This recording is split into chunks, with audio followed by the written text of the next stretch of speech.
E aí, pessoal, vamos para mais um vídeo do nosso canal. Antes de iniciar esse vídeo, gostaria mais uma vez de pedir a vocês que, se não é inscrito, que se inscreva, deixe aquele like, compartilhe esse vídeo com seus amigos e vamos aprender história juntos. Na aula de hoje, eu trago um tema de história geral, que é a Revolução Industrial. Vamos compreender como esse evento mudou os rumos da história da humanidade? Então vem comigo. Audio Jungle.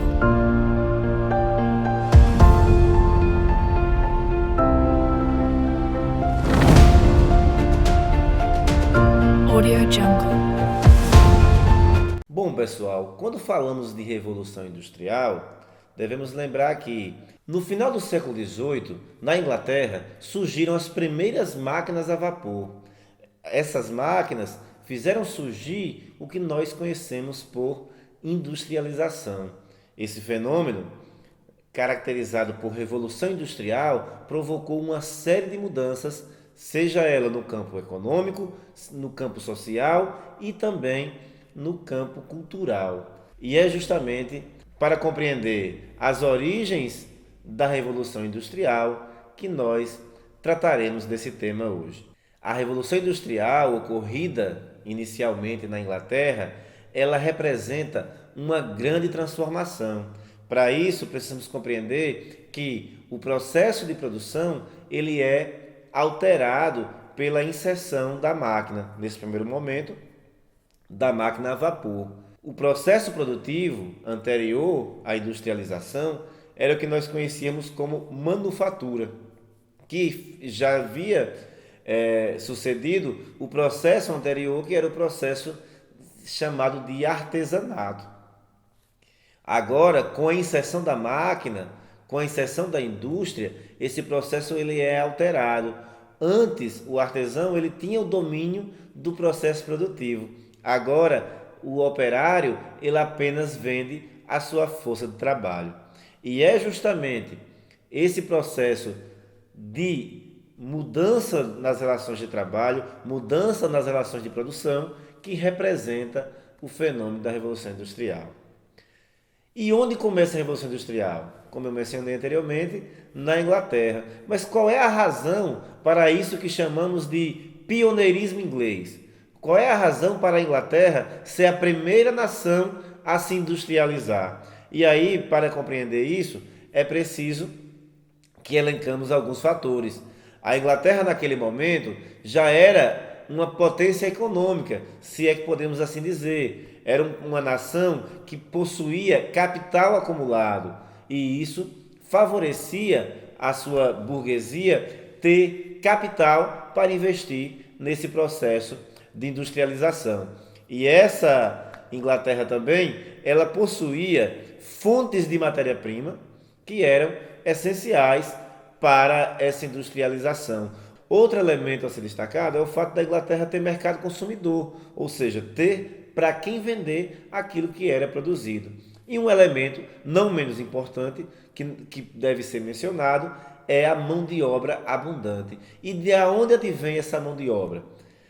Naquele momento ocorria um processo chamado de cercamento, onde os camponeses foram retirados das suas terras, naquilo que se chamava na época de terras comuns, que eram pequenas propriedades onde os camponeses produziam para alimentar sua família.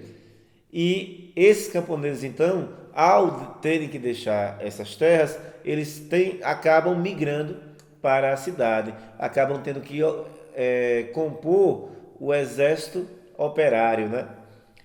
Esses camponeses, ao deixarem as suas terras, eles acabam indo para a cidade, servir de mão de obra para essa indústria que nascia na Inglaterra. Dessa forma, a Inglaterra passava a ter mão de obra abundante e barata. Então você tinha uma demanda de muitas pessoas precisando de trabalho e a indústria então vai absorver essas pessoas. E nós vamos ver que essa relação de trabalho ela não era nada justa e era bastante cruel muitas vezes. Mas para compreender o contexto que envolve a Revolução Industrial, nós precisamos entender que a Revolução Industrial ela está dentro de um contexto de transformações. E essas transformações, elas passam também pelas inovações técnicas e científicas que ocorriam naquele momento. Então, você vai ter naquele momento o surgimento da máquina a vapor como o grande impulsionador da indústria, a partir da criação da máquina de James Watt. Mas, além disso, além dessa criação ocorrida em 1775, você tem outras inovações técnicas e científicas da época. Nós poderíamos mencionar aqui a locomotiva, surgida já no século XIX, né? Podemos citar o barco a vapor, criado também no início do século XIX, como exemplos de inovação nessa área. E tudo parte, então, da descoberta do vapor como fonte de energia, como energia para mover as máquinas. Aí está muito relacionado ao avanço científico da época. Aí você tem cientistas como o alemão Helmut, que vai contribuir a partir da criação, dentro do campo da física, da lei de conservação de energia. Ou podemos citar também, na química, o também alemão Wöhler, que vai desenvolver a química orgânica. Então, essas e outras descobertas científicas, como na biologia, com a descoberta das células, ocorridas aí no século XIX, mostram que o mundo passa por um processo de avanço no campo da ciência e no campo da tecnologia. E isso vai acabar reverberando no processo de industrialização. Então, é importante compreender que a Revolução Industrial ela está envolta num contexto de transformação. E essas transformações elas estão também no campo econômico. A Revolução Industrial, ela, do ponto de vista econômico, contempla o ideário burguês de economia. E aí vai estar representado, do ponto de vista teórico e ideológico, na concepção de Adam Smith de liberalismo econômico. A partir da sua obra A Riqueza das Nações, Adam Smith vai desenvolver a concepção liberal de economia, onde ele defendia a não intervenção do Estado na economia, o livre mercado. Então, na visão de Adam Smith, a economia cresceria de modo espetacular e a pobreza tenderia a desaparecer a partir desse desenvolvimento econômico. Como vimos, não é o que aconteceu. No entanto, o pensamento liberal, que ficou conhecido como liberalismo econômico clássico, de Adam Smith, vai influenciar toda uma sociedade capitalista e que só vai ser questionada a partir da crise de 1929, inclusive foi tema aqui nesse canal. Do ponto de vista social, nós temos aí o surgimento de duas classes sociais.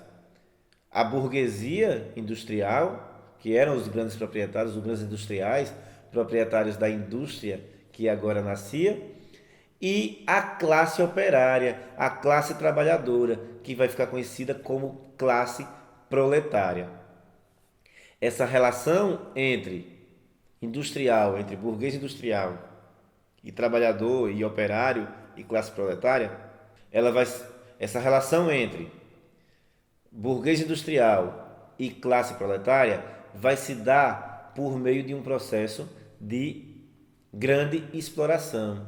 Nós vamos ver que nos anos iniciais, nas décadas iniciais da industrialização, você vai ter um processo muito pesado de exploração da classe operária, com cargas horárias altíssimas, com condições de trabalho extremamente insalubres e com condições de moradia extremamente precárias.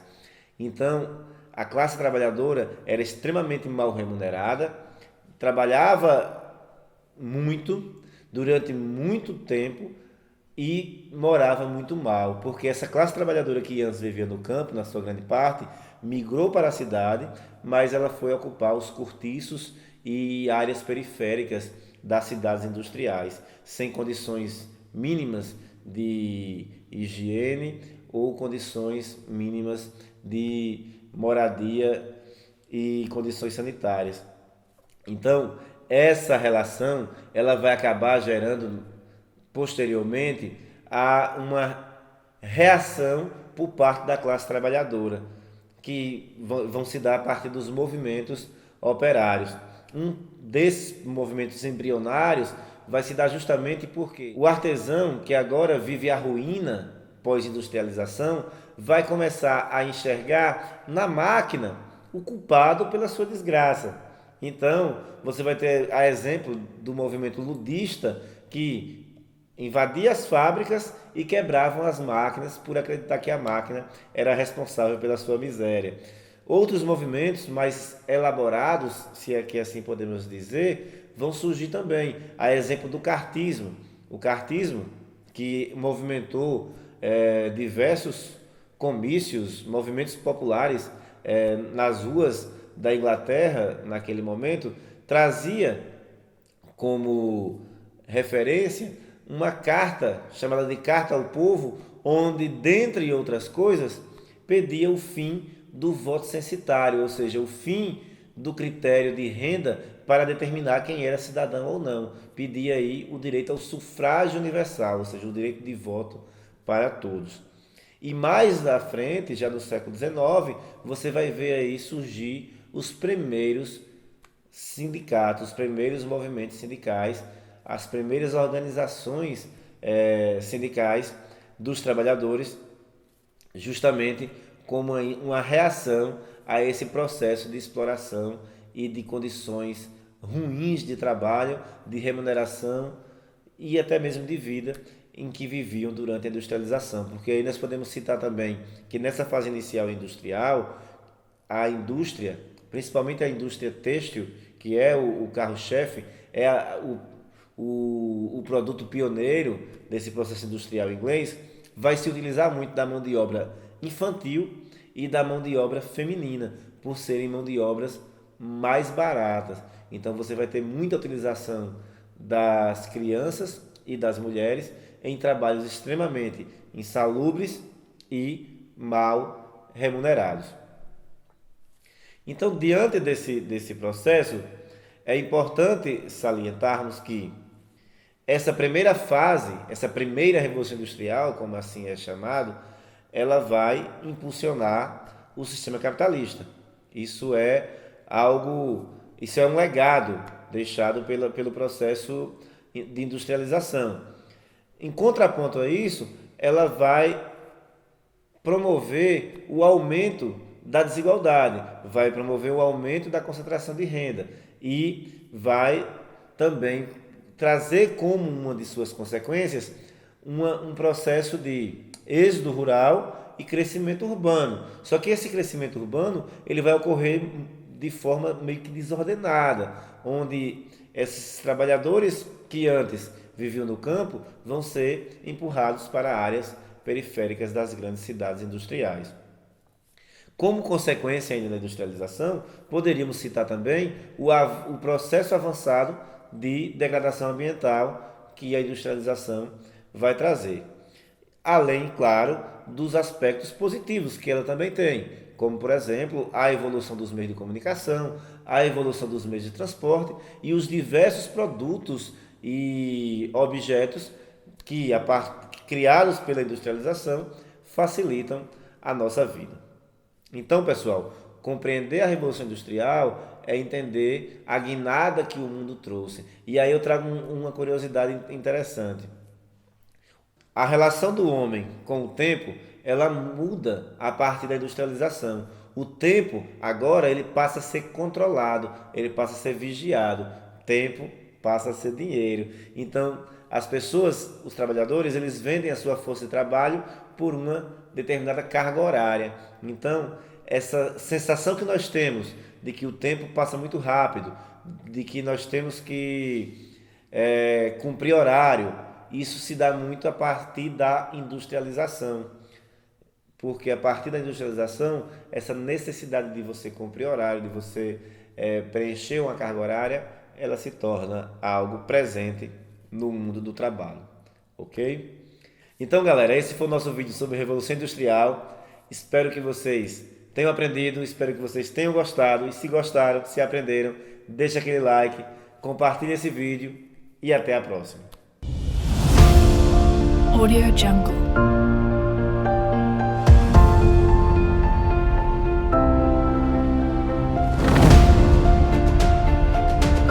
Audio Jungle.